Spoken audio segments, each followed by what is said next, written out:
absolutely delighted to join you, and I thank IDIA so much for the invitation to be here this afternoon and to speak with you for a few moments. We have had some wonderful meetings, among them President Tsai, and the opportunity to talk with her about hopes, dreams, plans, and approaches for Taiwan and how they retain their independence and how we, democracies across the globe, support Taiwan in their efforts. Also with Foreign Minister Wu. Great conversations there among others, and more good visits to come. And this is a really important time to be having these conversations, because over the past decade, what the world has witnessed is authoritarian regimes that are gaining an alarming amount of power in the international community. And unfortunately, far too many people who know better have treated this like an academic problem rather than a threat to freedom and democracy. If you think back to the weeks before Vladimir Putin invaded Ukraine, you'll recall that the loudest and most influential voices weren't focused on de-escalation. Despite all evidence to the contrary, they insisted that Putin would see reason, not because it made sense for Russia, but because it's what the international community declared was the only acceptable result. Now, 6 months later, we have proof of how foolish this was. More than 5,000 civilians are dead. More than 7,000 are injured. Food and energy supply chains are in a shambles. And still, far too many world leaders are relying on the same failed strategies that got us to this place, specifically because the alternative is too frightening for them to even imagine. And now, the same people who blamed Zelensky for Putin's crimes have lined up to blame anyone but Xi Jinping for the missiles that are flying toward Taiwan. Their approach is dealing with dictators that has failed us, because it assumes that all global leaders, no matter who they are, can be persuaded to behave normally. But anyone who has any sense of history knows that Xi Jinping will not stop threatening the safety and security of Taiwan simply because it would be in everyone's best interest to do so. He is not a normal leader, and he has no interest in normal reactions or relations with the rest of the world. The CCP has spent decades taking drastic measures to protect their communist experiment. When China was finally allowed to start joining international organizations in the 1970s, there were a lot of experts out there who assumed that their participation would somehow transform Beijing into a global team player. They said the same thing about Xi when he took the presidency, and they have been shown to be wrong on each account. Being a team player was never the goal for the Chinese Communist Party. The CCP used their membership in the UN, the IMF, the WHO, and other key bodies to repair their economy and to build their own power. Not only has their Marxist-driven philosophy not changed. We also know that they're using their influence in these organizations as well as programs like the Belt and Road Initiative to bully and isolate nations that they are wanting to control. This is the reality of the situation, and we, like past generations of policymakers and activists, have a choice to make. Will we fight the rise of authoritarianism, or will we capitulate to it? For me, there is no middle ground. But I can tell you from experience that persuading people of this is much more difficult than you would think it would be. Here's an example of how this conversation is playing out in the United States. Even in the early days of the COVID-19 pandemic, Washington understood that the world was facing more than just a healthcare crisis.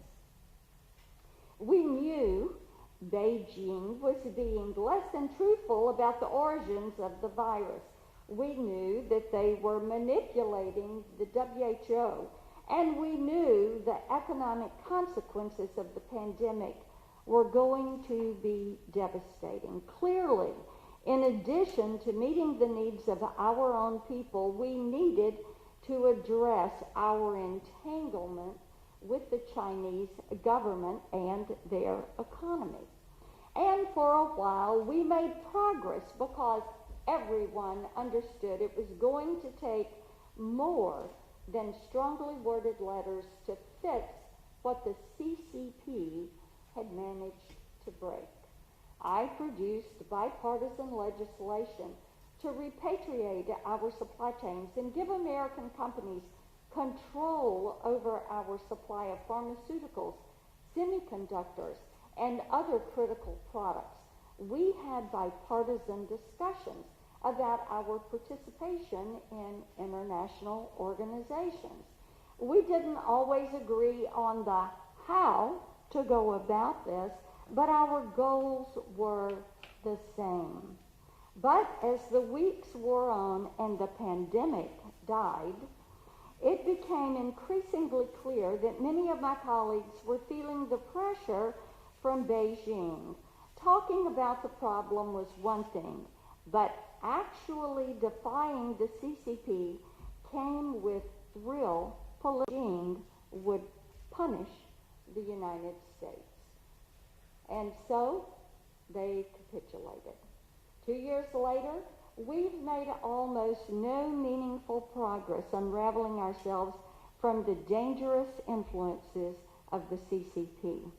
Too often, the most powerful people in the United States and around the world have decided to take the easier path.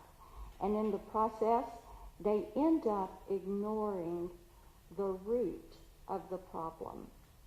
By allowing our moral stand against authoritarianism to devolve into a political debate over culture and philosophy, we have opened our countrymen up to the influence of propaganda and made ourselves and our partners vulnerable.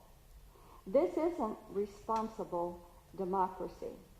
One of the reasons I've come to Taipei to have these conversations with Taiwan's leaders is because we can't afford to let the Chinese Communist Party write the world's foreign policy.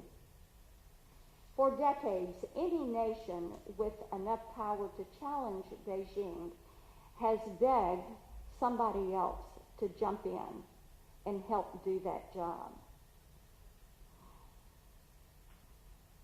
Perhaps the world has wasted time and precious lives fleeing moral clarity in favor of appeasement.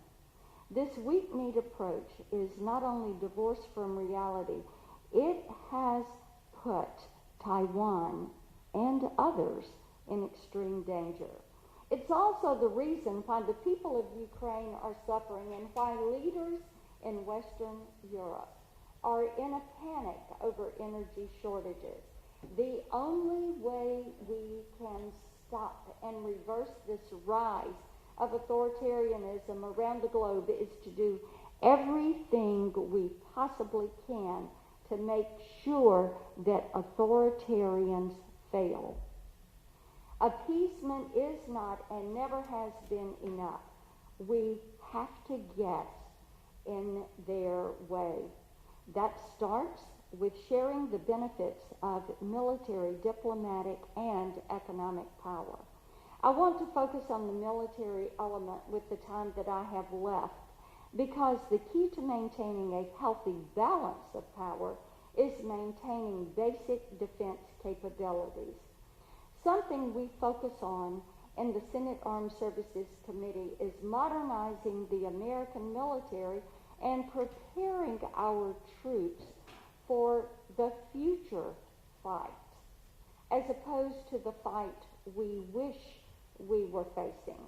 I know that Taiwan is in the middle of its own debate over military modernization, and that President Tsai is pushing for a much-needed shift toward an asymmetric strategy.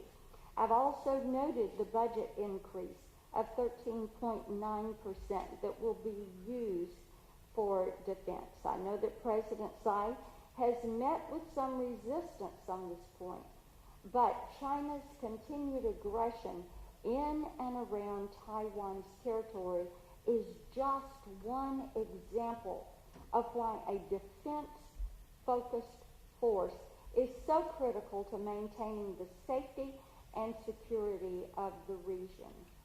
Xi Jinping and his military leaders are not prone to making sour-of-the-moment decisions. They planned for this moment, and they were just waiting for an excuse to bully Taiwan. They are clearly testing Taiwan's resolve and the rest of the world's tolerance for even more imperialist violence. Most of you probably know that in May, President Biden signed the Ukraine Democracy Defense Land Lease Act into law, and that gave him the authority to provide defense aid to Kyiv and other governments in Eastern Europe. At the end of July, I introduced similar bicameral, bipartisan legislation that would allow a U.S. president to expedite similar types of military aid to Taipei. In addition to providing these defense articles, this legislation would strategize U.S. defense policy in support of Taiwan, require comprehensive reporting of what Taiwan needs to defend itself, and give us a clearer picture of what the threat from the PLA actually appears to be. Most of the opposition to passing this bill depends on the assertion that because the U.S.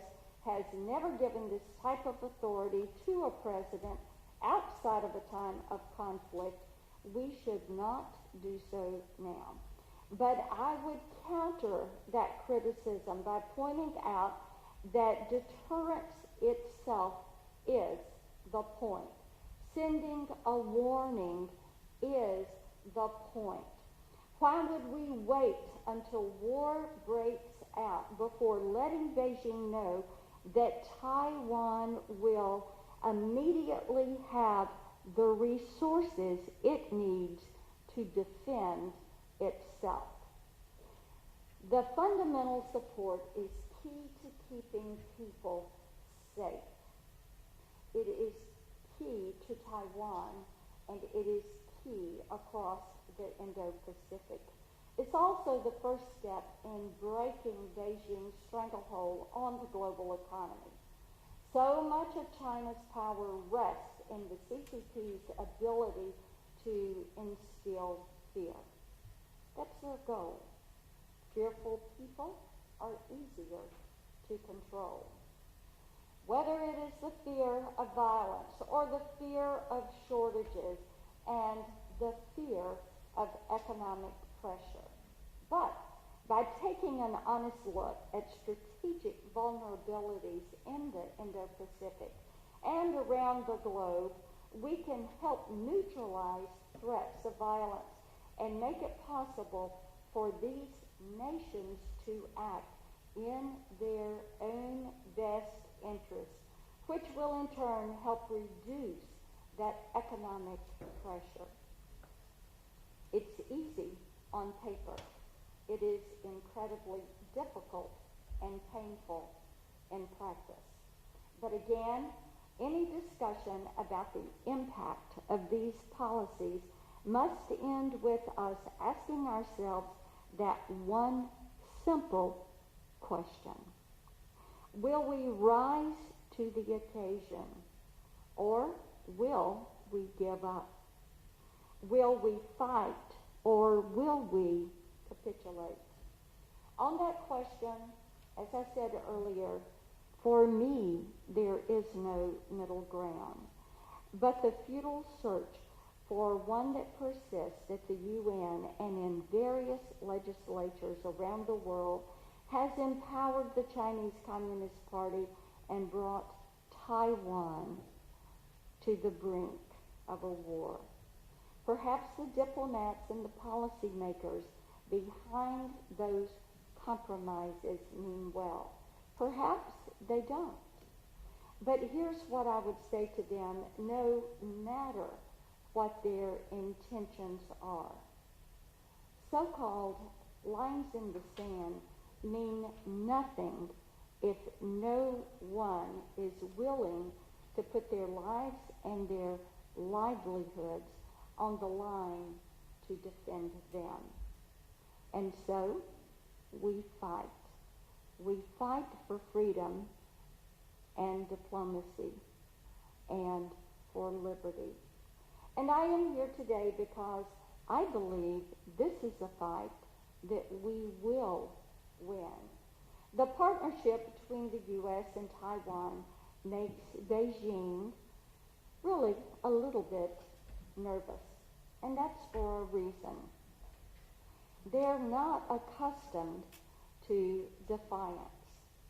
But when they look at the U.S. and Taiwan, they see more than just a transactional partnership. They see a relationship that is growing leaps and bounds beyond the restrictions the CCP would like to impose on either Taiwan or the U.S. And most importantly, they see our collective resolve to work together to make sure that they fail in their quest for global domination. I want to commend each of you that are in the room today, and I commend the leadership in Taiwan for bravery and for an enduring commitment that they are living out for all the world to see, that they stand in the common cause for freedom. Thank you all.